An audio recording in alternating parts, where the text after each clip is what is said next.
Kóstoljuk meg a Smashville kínálatát. Kezdjünk azzal, ami az előbb nem volt a képen, chili cheese nuggets.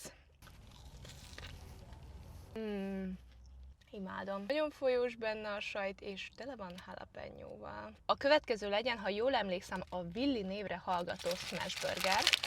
A hús kilóg a zsemléből, úgy ahogy kell. Nagyon finom benne a hamburgerhús, nagyon finom benne a szósz, van benne egy kis uborka, sajt, tökéletes. Jöjjön a loaded fries. Na nézzük.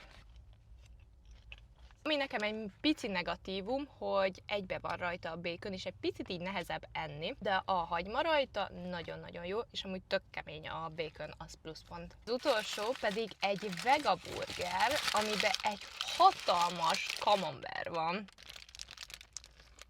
Én nem vagyok vega, de ez 10/10-es. Ha pedig te is kipróbálnád őket, akkor irány a Smashville.